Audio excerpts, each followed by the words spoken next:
Welcome everybody. It's a great pleasure to take part in this Tefillah Power event. Our learning is Le'ilui Nishmat Avraham Ben Pauline, to whom Abraham's legacy is dedicated. And I'd really just like to begin by paying tribute to what a phenomenal venture Abraham's legacy is. It almost feels like we should make a JICNY. We learn in the second Mishnah of Ethics of the Fathers that the world stands on three things: on Torah, on avodah, on prayer, and on gimilut chasadim, on acts of kindness. And we've always trusted that, prayer keeps the world going. There's prayer happening all over the globe. And here we are in real time seeing prayer happening simultaneously across the globe. So really a tremendous yasher koach and thank you to Oli Waba for connecting us in this unique way. What I'd like to address today, explore together in the time that we have, is perhaps one of the greatest challenges we have as a civilization today, which is the relevance and need for prayer in our world. Generally, as a society, prayer is far less practiced than it was even just one generation ago. And the whole pace of our society has changed. We're very fast paced, mirroring the technology that we have, the ability to be in many places at one time. And prayer's not like that. It has its own pace, its own rhythm, and they don't always drive together. More particularly, as within our Jewish community, many of our younger people are not accessing the formal prayer service. I know that in our community, probably 90% of our 18 to 30-year-olds do not come to the formal prayer services on Yom Kippur. They will pack out for the Yom Kippur debate, as it's known, and we might see them at Ne'ilah, but other than that, they're not accessing formal prayer. But on the flip side, there are so many people who are spiritually seeking, who are engaging in mindfulness meditation, going around the world to find the right techniques that give them the opportunity to connect and find something deeper. And we ask ourselves, how does our prayer fit in with this? So obviously this is a humongous topic. But what I'd like to do is to look at three critical issues, and it could be that we leave with more questions than answers, but at least we'll have some food for thought. So the first issue that I'd like to address is really, what is the nature of prayer?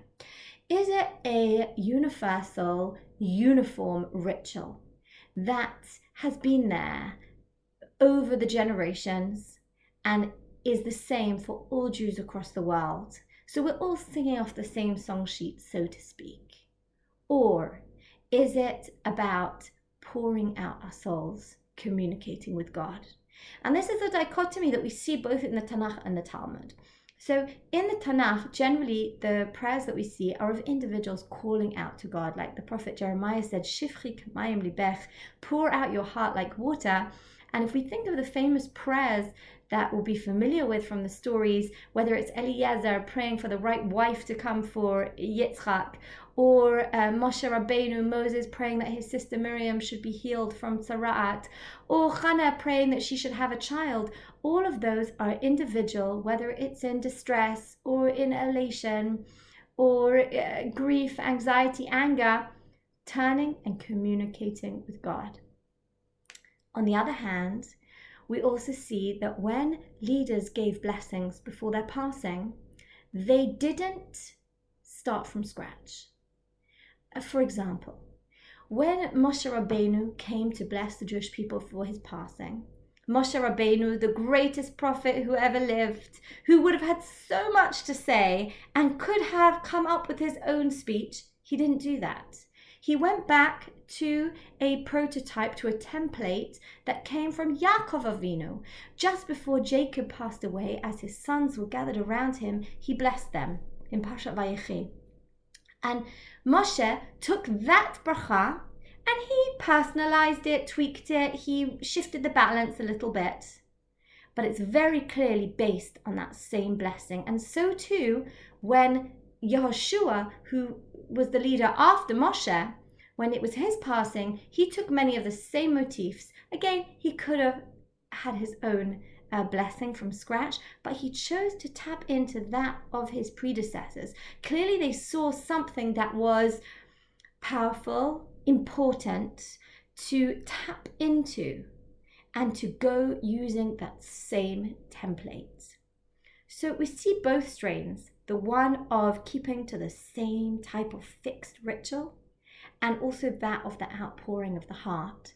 And we see the same thing in the Talmud, particularly in the tractate of Brachot, where there's a discussion about what is the origins of the prayer services that we have today, where we have 3 prayer services in the day, Shacharit, Mincha, and Maariv.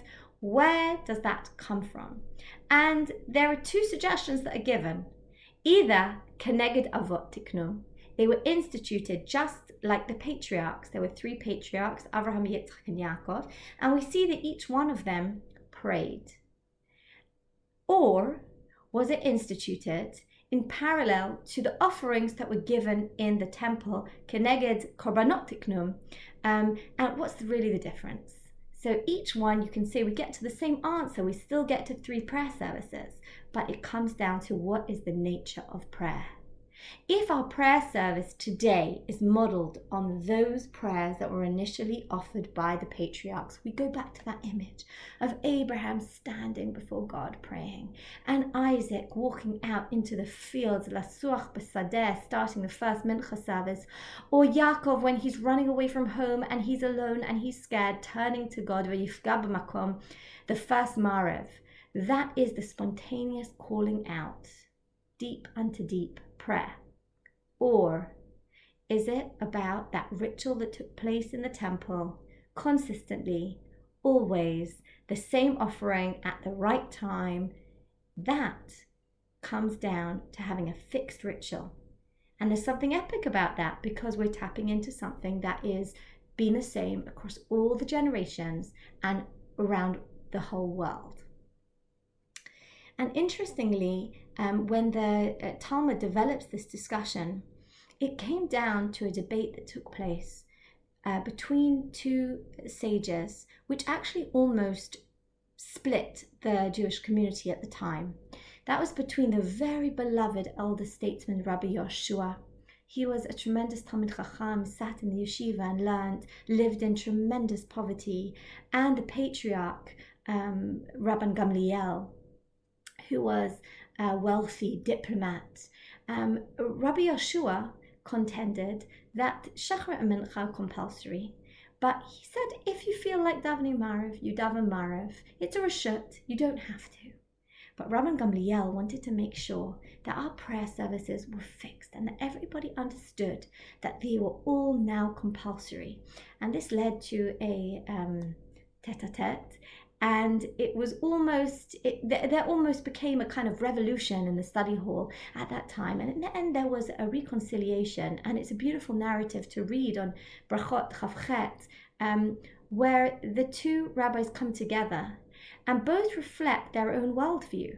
Rabban Gamliel says, forgive me for the sake of my father's household. And that's the importance of ritual, of tradition, of sticking to the same thing, of making sure that our prayer services are fixed so that chas v'chalila, they don't become forgotten, or somebody wakes up in the morning, you don't feel like it, let it go. They have to be fixed. Otherwise, they're not going to really be part of our heritage. On the other hand, Rabbi Yoshua's answer to him says, you need to look at how I live. How most of the Talmidei Chachamim are living in such poverty. Our prayer comes from a place of need, comes from a place of deep connection. And so actually within that answer, we see that ultimately we're looking to bring the 2 together. And I think that this is one of the great challenges that needs to be at the forefront of our educators and rabbinic leadership minds today, is how can we take that beautiful, authentic, ancient prayer service, the Matbea HaNusach, that we so appreciate, and yet allow people to inject within it their own feeling that it is spontaneous and a true deep communication. And in many ways, we're real creatures of habit. We have a kind of family tradition that when we finish a prayer service, we end off with what we call a private tefillah, which is supposed to be just something spontaneous from the heart, whispered in any language. And what I've noticed over time is that I've observed that at one time, my kids kind of thought, and all of us, we thought about what did we really want that prayer to be? What did we want to end off with? What was on our minds and our hearts? But ultimately, it hasn't changed. It's become that ritual. Even the private tefillah, the spontaneous one, has actually turned into remaining static. And I think that just really highlights the challenge that we need to grapple with in constantly balancing those two together. The second issue is that of appreciating the process and the transformative nature of prayer, of asking ourselves, what are we going to do with prayer? What happens when we leave the shul, when we leave, the prayer that we've engaged in, whether it's private prayer in our homes or it's, out in the public, whether we've gone to the Kotel Maravi to pray, whatever it may be. And this is something that, you see how in the more mystical literature, take Rav Kook, he speaks at great length about the transformative and the transcendental nature of prayer. So if we go back to it being instituted in parallel to the prayers of the patriarchs, he takes each one of those and he explains how that is actually reflecting a process. They don't stand by themselves, Shacharit, Mincha, Maariv, but rather you see how with Avraham it's referred to as Amidah. It's entering into a conversation, standing, entering into a process. Then comes Yitzchak's prayer, which is referred to as a sicha. It's a deeper conversation. It's the mincha that's prayed as the sun is setting. And we're beginning to peel away the layers and actually enter into something that's so much deeper. And then comes Maariv, which is described as a pigi'ah. Which is something that he says we just touch upon it, and some of us might not actually ever get to touch upon it, and perhaps that's why, according to him, Rabbi Yoshua says, well, actually that's why it's voluntary, because not everybody will reach that. But what it indicates to us is that prayer is a process. It's a process that's transcendental, but it doesn't happen overnight, and we see similar things reflected by the Balatanya, the way that he describes the opportunity that's given to us by prayer, that at that point, when we enter into that, we almost have the Yetzer Hara is what he describes as the Nefesh HaBahamit, the animal soul, is almost locked up and put at bay, and we have the opportunity to conquer certain things that we wouldn't have otherwise been able, and that stays with us after a successful davening. On a very crass level, you leave after a successful davening really feeling elated. But on a deeper level, the Balatanya says that that's an ability that stays with us, that the Yetzer HaTov, so to speak, has the upper hand even after that prayer service. And we see this particularly in the story of Ezra. When Ezra brought the Jewish people back to the temple, following the rebuilding of the temple, he looks around and he sees actually there aren't even enough Kohanim to serve in the temple. There's so much assimilation and intermarriage. And he goes and he prays at length and he does vidoy, the confession prayers. And eventually a man by the name of JICNY turns to him and he says to him, okay, chazak v'aseh, be strong and go and do. Your prayer's great, but it's only great if it's now followed up by implementation. And I think really that's the second issue, is the way that we view prayer. Do we leave it when we kiss the Siddur at the end and that's it, it's done? Or do we actually realize that we've engaged in a process that's dynamic and it's unfolding, and we resolve that actually this is something that can change us and can change the way that we're able to engage with the world? And that really brings us to the final issue. And this is something which isn't just about human beings and God, but that in order to really engage in tefillah, we need to recognize that it's also so much about how we relate to our fellow human beings. Interesting that the word that we use for prayer today is tefillah. When we look in the Tanakh, actually most of the time that we describe prayer, it's not, and he prayed with using the root of tefillah, but rather it might be, and he cried out, and he sang. There are various words described for prayer, and generally the occasions that it uses this description of tefillah, it's on the occasion that somebody has been wronged, and following having been wronged by somebody else, they can forgive that person and pray for them. So for example, we see it with Avimelech and Avraham. After Avimelech had taken Avraham's wife Sarah, he says to Avraham, please forgive me and go and pray for me, using this word of tefillah. So too we see that when the Jewish people had spoken against Moshe in Parshat Chukat, they then come to him and they say, please forgive us and pray for us, using tefillah. And Moshe did pray for them, meaning he was able to truly forgive them and then pray for them. The fact that we've adopted this language of tefillah shows us that when we enter in tefillah, we're not just closing ourselves off into a vacuum where it's only us and HaKadosh Baruch Hu, but rather we're actually looking at the broader picture. We're looking at the people in our lives, those that we love, those that we might not love so much, and we're actually allowing ourselves to not only pray for those who are closest to us and dearest for us, but even those who are that much further. And that ultimately is the true essence of tefillah.